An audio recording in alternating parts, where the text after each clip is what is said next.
Quand on veut travailler sur Internet en partant de zéro, on a tendance à vouloir avoir une certaine sécurité. Et il est intéressant de pouvoir commencer une activité alors qu'on a un job pour pouvoir sécuriser sa partie financière, c'est-à-dire recevoir un salaire qui nous permet de continuer à payer les factures, etc. Et de pouvoir commencer donc à mettre en place une activité qui permette de gagner de l'argent. Éventuellement, ça peut être par la suite une activité qui va vous permettre d'en vivre complètement, de lâcher votre job et de vivre d'une activité sur Internet. Alors pour commencer à travailler sur Internet en partant de zéro, quand on a un job, il faut avoir un plan. Ce plan, je vais le partager avec vous. Vous allez donc pouvoir le suivre pas à pas et l'utiliser pour pouvoir mettre en place votre activité, pour pouvoir travailler sur Internet. Alors la première des choses qui est à faire et qui est primordiale, c'est choisir ce que vous voulez faire comme activité. Est-ce que vous voulez faire de l'e-commerce? Est-ce que vous voulez faire de la prestation de service, du coaching ou encore du développement? Est-ce que vous avez l'intention de créer un blog, une boutique en ligne ou alors vous servir de différentes plateformes pour vendre vos prestations de services? Il est important de déterminer au départ ce que vous voulez faire parce que c'est ce qui va vous donner le fil conducteur, la ligne à suivre, la direction à prendre pour pouvoir mettre en place une activité en ligne. C'est le minimum que vous devez faire. Vous ne devez pas partir dans tous les sens, choisir un petit peu de e-commerce, choisir par exemple une activité avec eBay en vendant des objets et à côté de ça faire de la prestation de service sur des plateformes de freelance. Arrêtez tout. Focalisez-vous uniquement sur une activité bien ciblée, bien déterminée, et il est inutile de faire très très large comme activité. Faites quelque chose au départ de très ciblé, un service plutôt bien construit, bien ficelé, avec un apport important en termes de valeur pour vos clients, plutôt que de proposer de nombreuses prestations de services parce que vous êtes multicompétences. Focalisez-vous au départ sur une activité bien déterminée. Ça, c'est la priorité des priorités. C'est la première chose que vous devez faire, à laquelle vous devez réfléchir pour pouvoir mettre une activité en ligne. La deuxième chose, c'est de choisir les outils qui vont être nécessaires à votre activité. Les réseaux sociaux sont nécessaires, voire obligatoires. Vous avez besoin de communiquer et d'être visible. Donc ça, d'ores et déjà, vous savez que vous avez quelques réseaux sociaux. C'est inutile d'être sur 10 réseaux sociaux et de vous lancer dans une communication effrénée parce qu'il y a des réseaux sociaux sur lesquels votre cible ne sera pas présente. Donc c'est inutile de les utiliser au départ. Vous avez aussi par exemple l'utilisation d'outils en ligne. Si vous avez l'intention de créer une activité e-commerce, il vous faut une boutique en ligne. Donc vous allez choisir des solutions comme Shopify par exemple. Si c'est du dropshipping, vous allez plutôt aller vers Dropeasy. Bref, vous allez choisir tous les outils qui vous sont nécessaires. Là, c'est quelques exemples, mais il faut faire vos recherches pour savoir ce dont vous allez avoir besoin. Vous ne pouvez pas partir en voyage sans certains éléments, sans certains objets, sans certains outils. Et c'est exactement la démarche que vous devez faire maintenant pour pouvoir préparer votre activité. Et même si votre activité, c'est de la prestation de service et que vous voulez le faire sur des plateformes de freelance, faites aussi la liste de ces plateformes sur lesquelles vous allez vous inscrire. Là, il est important de faire des recherches, choisir les bons outils et être certain que ces outils-là sont des outils dont vous avez besoin, sont des sites que vous allez utiliser. Si c'est du superflu, ne vous en préoccupez pas aujourd'hui. Mettez-les dans la liste, mais si vraiment c'est du superflu, des outils qui vous font gagner énormément de temps, etc., mettez-les dans la liste. Soit vous avez le budget pour les prendre et c'est parfait, mais si vous ne les avez pas, ne les prenez pas, mais mettez-les dans la liste, vous verrez ça plus tard. Il vous faut ensuite créer avec précision votre stratégie au plus simple possible avec des objectifs. Et ça pour au minimum 3 mois. Moi, j'ai tendance à prévoir des stratégies avec des objectifs sur 12 mois. Pourquoi? Parce que vous ne pouvez pas savoir à l'avance ce que ça va donner dans 3 mois. Et il se peut que pour X raisons, une conjoncture économique, des événements particuliers, que finalement votre stratégie sur 3 mois ne donne pas grand-chose. Parce que je vous dis, il y a un contexte qui fait que, en d'autres temps, cette même stratégie-là, elle pourrait avoir un impact 10 fois plus important. Sauf qu'il y a des éléments extérieurs qui rentrent en ligne de compte et on n'est pas devin et on ne peut pas deviner ce qui va se passer dans les 3 mois qui viennent. Donc j'aurais tendance, moi, plutôt à vous proposer de mettre en place des stratégies avec des objectifs, mais sur 12 mois. Mais il faut de toute façon mettre une stratégie en place pour au moins minimum 3 mois, parce que c'est ce qui va aussi vous permettre de vous organiser au niveau du travail que vous avez à effectuer pour pouvoir mettre en place et développer votre activité sur Internet. C'est avec cette stratégie-là que vous passez à l'étape suivante et que vous allez définir toutes les tâches à effectuer. Et c'est les tâches avant le démarrage de votre activité et après le lancement de votre activité, donc tout ce que vous allez mettre en place, toute votre communication, toutes vos démarches, tous les messages que vous allez envoyer pour entrer en contact avec diverses personnes, pour pouvoir être visible, pour pouvoir faire votre communication, pour pouvoir vous promotionner. Il faut définir toutes les tâches. Alors certes, vous ne les connaissez pas toutes, mais vous pouvez déjà lister celles qui vous viennent à l'esprit. Ça va s'améliorer, se peaufiner une fois que vous serez lancé, une fois que vous serez dans le bain. Il est évident aussi que vous allez apprendre au fur et à mesure. Mais quand on a un job, il y a aussi une histoire de temps qui rentre en ligne de compte. Donc là, dans cette étape, vous allez définir les plages horaires de travail. Autrement dit, vous savez par exemple que vous avez 2 heures en pause repas entre midi et 14 heures. Mais vous savez aussi que vous n'avez pas besoin de 2 heures pour déjeuner. Donc il peut être intéressant de caler une demi-heure, 3/4 d'heure, 1 heure et quart, voire même 1 heure et demie pour pouvoir travailler sur votre activité en ligne.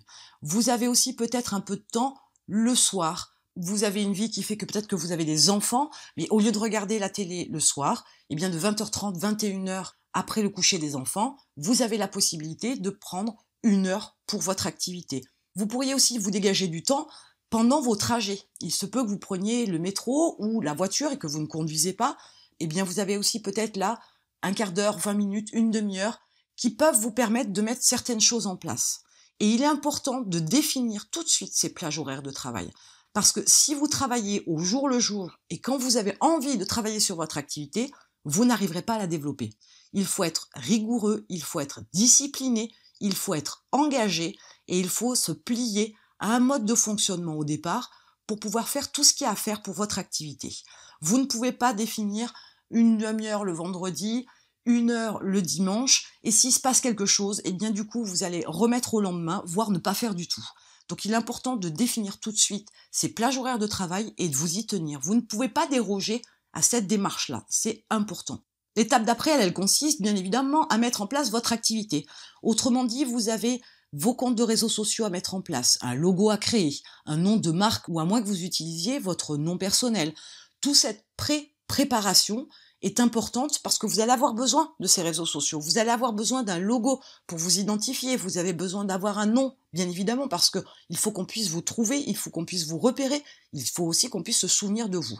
Et le nom de marque ou le nom personnel, peu importe ce que vous utilisez, va être ce qui va permettre à vos clients ou éventuellement à vos prospects de vous repérer et de vous trouver, voire vous retrouver. À partir de ce moment-là, vous pouvez ensuite passer à l'étape supérieure qui est d'acheter les outils et les configurer. Autrement dit, vous avez défini préalablement tous les outils qui vous étaient nécessaires. Donc vous avez déjà commencé à mettre en place vos réseaux sociaux, etc. Mais vous ne pouviez pas mettre en place certaines choses sans avoir un logo, sans avoir un nom de marque. Donc maintenant que vous les avez, vous pouvez acheter vos outils et les configurer. Si c'est une boutique en ligne, vous avez donc déjà votre logo. Vous avez là, à ce moment-là, la possibilité de prendre votre nom de domaine, parce que peut-être que vous l'avez défini aussi avec le nom de marque. Mais si vous ne l'avez pas fait, c'est le moment de le faire. Si vous avez l'intention d'utiliser des emails, alors à ce moment-là, il est important de prendre votre outil en ligne et de commencer à préparer vos emails. Bref, vous êtes sur la base où vous mettez tout en place dans la mesure où vous mettez les fondations qui vous sont nécessaires pour pouvoir lancer votre activité. Si vous avez par exemple une boutique en ligne, il est temps aussi à ce moment-là de définir et d'intégrer dans votre boutique les produits que vous allez vendre. C'est là aussi que vous allez définir toutes les prestations de services que vous allez faire paraître dans votre blog par exemple, ou alors sur des plateformes de freelance, ou des sites de microservices par exemple.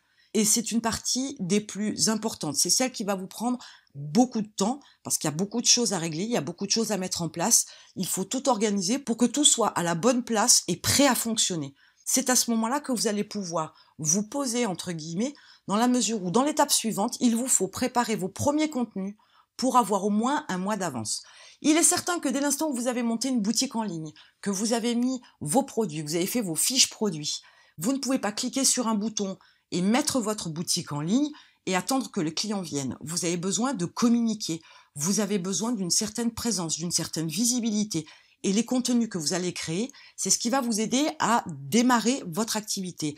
Être sur un premier mois où vous allez programmer vos posts sur les réseaux sociaux, vos articles sur votre blog ou votre boutique ou sur des sites particuliers où vous pouvez déposer du contenu. Et pourquoi prévoir un mois d'avance? Tout simplement parce que c'est le moment où vous allez mettre en place tout ça, vous allez programmer à l'avance tout ça et dans votre planning et par des outils par exemple en ligne comme Hootsuite ou Letter par exemple.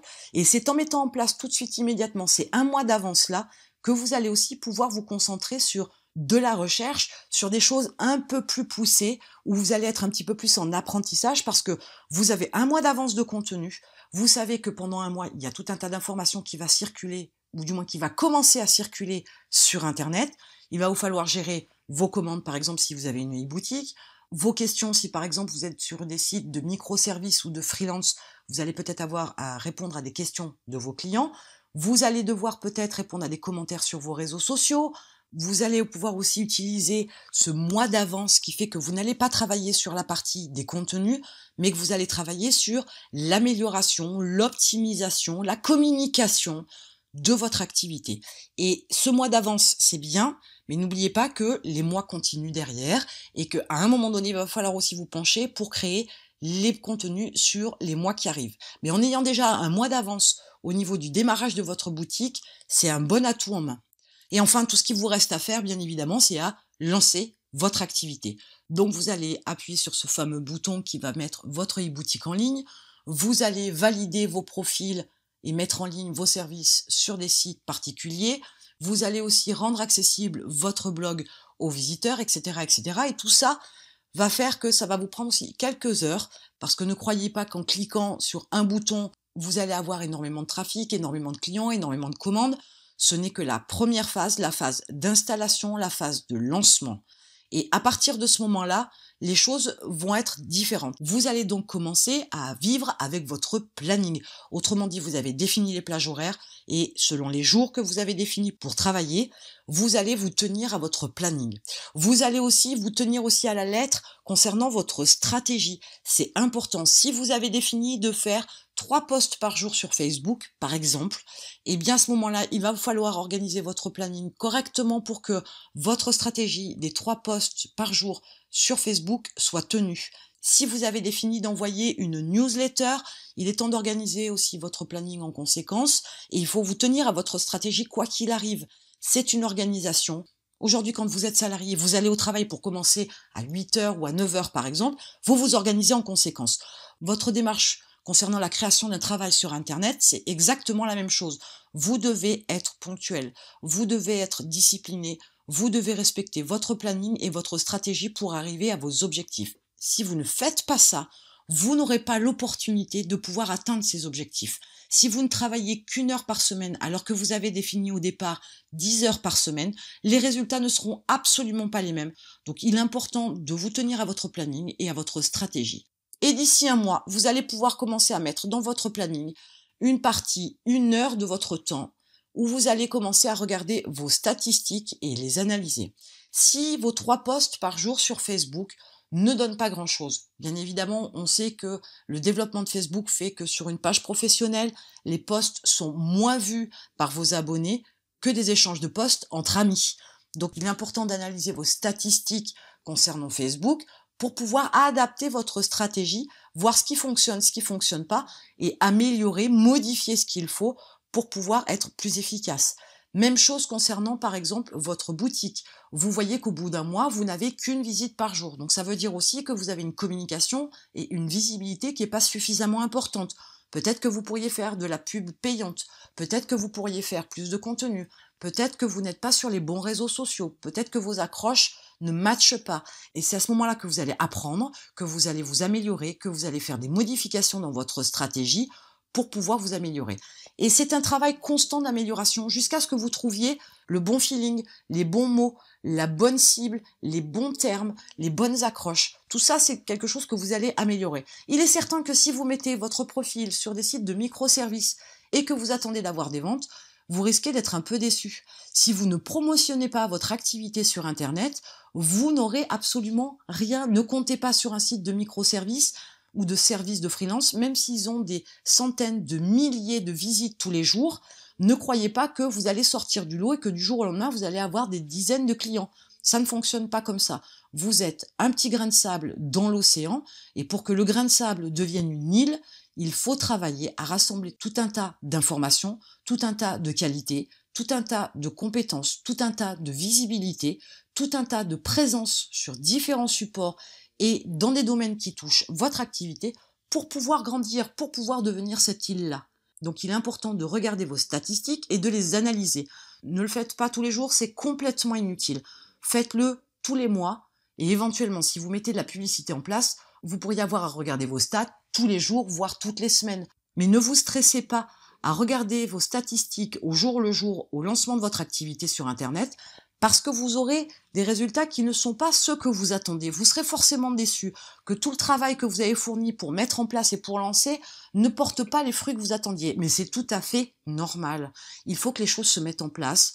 Il faut que les moteurs de recherche puissent vous trouver, définissent où vous vous trouvez, comment vous vous manifestez, quels sont les types de contenus que vous mettez, où vous les mettez et vers quel site ou quelle page vous faites une redirection de trafic. Parce qu'il a besoin aussi de savoir ce que vous faites, comment vous le faites et à qui vous vous adressez. Et c'est comme ça que les moteurs de recherche vont vous aider aussi à vous développer. Mais ils ne vous apporteront pas de visiteurs, ils ne vous apporteront pas de trafic, ils ne vous apporteront pas de visibilité si vous n'avez pas cette démarche-là au départ. Maintenant, vous savez comment vous pouvez travailler sur Internet en partant de zéro quand on a un job. Et en attendant, je vous retrouve de l'autre côté.